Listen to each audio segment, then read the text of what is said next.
विक्रम और बेताल की कहानी रोचक भरी है। काशी में प्रताप मुकुट नाम का राजा राज्य करता था। उसके वज्र मुकुट नाम का एक बेटा था। एक दिन राजकुमार दीवान के लड़के को साथ लेकर शिकार खेलने जंगल गया। घूमते घूमते उन्हें तालाब मिला। उसके पानी में कमल खिले थे और हंस किलोल कर रहे थे। किनारों पर घने पेड़ थे जिन पर पक्षी चहचहा रहे थे। दोनों मित्र वहां रुक गए और तालाब के पानी में हाथ मुंह धोकर ऊपर महादेव के मंदिर पर गए। घोड़ों को उन्होंने मंदिर के बाहर बांध दिया। वो मंदिर में दर्शन करके बाहर आए तो देखते क्या है कि तालाब के किनार कोई राजकुमारी अपनी सहेलियों के साथ स्नान करने आई है। दीवान का लड़का तो वहीं एक पेड़ के नीचे बैठा रहा, पर राजकुमार से न रहा गया। वह आगे बढ़ गया। राजकुमार ने उसकी ओर देखा तो वह उस पर मोहित हो गया। राजकुमारी भी उसकी तरफ देखती रही। फिर उसने किया क्या कि जूड़े में से कमल का फूल निकाला, कान से लगाया, दांत से कुतरा, पैर के नीचे दबाया और फिर छाती से लगा। अपनी सखियों के साथ चली गई। उसके जाने पर राजकुमार निराश हो अपने मित्र के पास आया और सब हाल सुनाकर बोला, मैं इस राजकुमारी के बिना नहीं रह सकता, पर मुझे न तो उसका नाम मालूम है न ठिकाना। वह कैसे मिलेगी? दीवान के लड़के ने कहा, राजकुमार आप इतना घबराएं नहीं, वह सब कुछ बता गई है। राजकुमार ने पूछा, कैसे? वह बोला, उसने कमल का फूल सिर से उतार कर कानों से लगाया तो उसने बताया कि मैं कर्नाटक की रहने वाली हूं। दांत से कुतरा तो उसका मतलब था कि मैं दंतावट राजा की बेटी हूं। पांव से दबाने का अर्थ था कि मेरा नाम पद्मावती है, और छाती से लगाकर उसने बताया कि तुम मेरे दिल में बस गए हो। इतना सुनना था कि राजकुमार खुशी से फूल उठा। बोला, अब मुझे कर्नाटक देश में ले चलो। दोनों मित्र वहां से चल दिए। घूमते फिरते सैर करते दोनों कई दिन बाद वहां पहुंचे। राजा के महल के पास गए तो एक बुढ़िया अपने द्वार पर बैठी चरखा काटती मिली। उसके पास जाकर दोनों घोड़ों से उतर पड़े और बोले, माई, हम सौदागर हैं, हमारा सामान पीछे आ रहा है, हमें रहने को थोड़ी जगह दे दो। उनकी शक्ल सूरत देखकर और बात सुनकर बुढ़िया के मन में ममता उमड़ आई। बोली, बेटा तुम्हारा घर है, जब तक जी में आए रहो। दोनों वहीं ठहर गए। दीवान के बेटे ने उससे पूछा, माई तुम क्या करती हो? तुम्हारे घर में कौन कौन है? तुम्हारी गुजर कैसे होती है? बुढ़िया ने जवाब दिया, बेटा मेरा एक बेटा है जो राजा की चाकरी में है। मैं राजा की बेटी पद्मावती की धाय थी। बूढ़ी हो जाने से अब घर में रहती हूं। राजा खाने पीने को दे देता है। दिन में एक बार राजकुमारी को देखने महल में जाती हूं। राजकुमार ने बुढ़िया को कुछ धन दिया और कहा, माई कल तुम वहां जाओ तो राजकुमारी से कह देना कि जेठ सूदी पंचमी को तुम्हें तालाब पर जो राजकुमार मिला था वह आ गया है। अगले दिन जब बुढ़िया राजमहल गई तो उसने राजकुमार का संदेशा उसे दे दिया। सुनते ही राजकुमारी ने गुस्सा होकर हाथों में चंदन लगाकर उसके गाल पर तमाचा मारा और कहा, मेरे घर से निकल जा। बुढ़िया ने घर आकर सब हाल राजकुमार को कह सुनाया। राजकुमार हक्का बक्का रह गया। तब उसके मित्र ने कहा, राजकुमार आप घबराएं नहीं, उसकी बातों को समझें। उसने 10 उंगलियां सफेद चंदन में डुबोकर गाल पर मारी।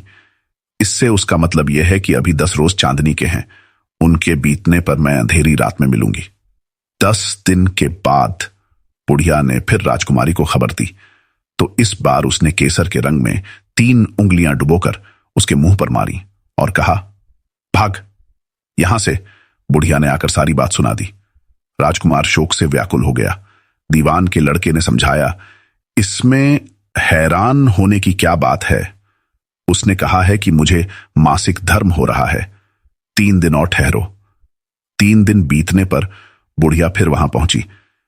इस बार राजकुमारी ने उसे फटकार कर पश्चिम की खिड़की से बाहर निकाल दिया। उसने आकर राजकुमार को बता दिया। सुनकर दीवान का लड़का बोला, मित्र उसने आज रात को तुम्हें उस खिड़की की राह बुलाया है। मारे खुशी के राजकुमार उछल पड़ा। समय आने पर उसने बुढ़िया की पोशाक पहनी, इत्र लगाया, हथियार बांधे। 2 पहर रात बीतने पर वह महल में जा पहुंचा और खिड़की में से होकर अंदर पहुंच गया। राजकुमारी वहां तैयार खड़ी थी। वह उसे भीतर ले गई। अंदर का हाल देखकर राजकुमार की आंखें खुल गईं। एक से एक बढ़कर चीजें थीं। रात भर राजकुमार राजकुमारी के साथ रहा। जैसे ही दिन निकलने को आया कि राजकुमारी ने राजकुमार को छिपा दिया और रात होने पर फिर बाहर निकाल लिया। इस तरह कई दिन बीत गए। अचानक एक दिन राजकुमार को अपने मित्र की याद आई। उसे चिंता हुई कि पता नहीं उसका क्या हुआ होगा। उदास देखकर राजकुमारी ने कारण पूछा तो उसने बता दिया। बोला, वह मेरा बड़ा प्यारा दोस्त है, बड़ा चतुर है। उसकी होशियारी ही से तो तुम मुझे मिल पाई हो। राजकुमारी ने कहा, मैं उसके लिए बढ़िया बढ़िया भोजन बनवाती हूं, तुम उसे खिलाकर तसल्ली देकर लौट आना। खाना साथ में लेकर राजकुमार अपने मित्र के पास पहुंचा। वे महीने भर से मिले नहीं थे। राजकुमार ने मिलने पर सारा हाल सुनाकर कहा कि राजकुमारी को मैंने तुम्हारी चतुराई की सारी बातें बता दी हैं, तभी तो उसने यह भोजन बनाकर भेजा है। दीवान का लड़का सोच में पड़ गया। उसने कहा, यह तुमने अच्छा नहीं किया। राजकुमारी समझ गई कि जब तक मैं हूं वह तुम्हें अपने बस में नहीं रख सकती, इसलिए उसने इस खाने में जहर मिलाकर भेजा है। यह कहकर दीवान के लड़के ने थाली में से एक लड्डू उठाकर कुत्ते के आगे डाल दिया।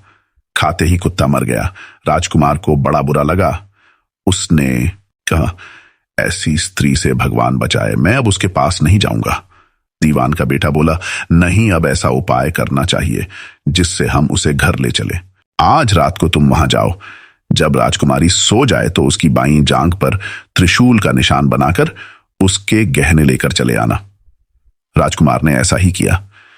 उसके आने पर दीवान का बेटा उसे साथ ले योगी का भेष बना, मरघट में जा बैठा और राजकुमार से कहा कि तुम ये गहने लेकर बाजार में बेच आओ। कोई पकड़े तो कह देना कि मेरे गुरु के पास चलो और उसे यहां ले आना।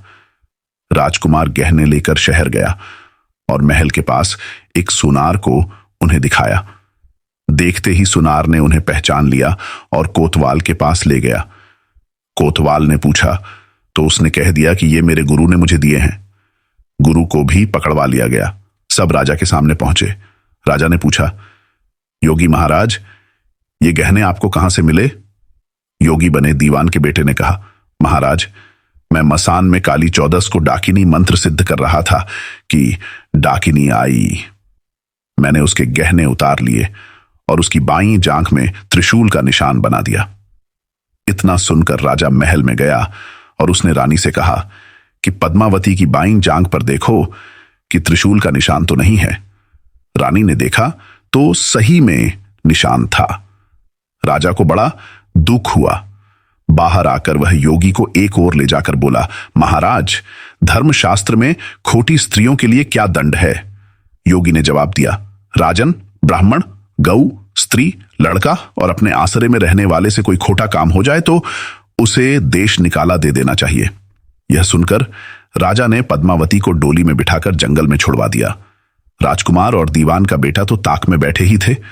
राजकुमारी को अकेली पाकर साथ ले अपने नगर में लौट आए और आनंद से रहने लगे।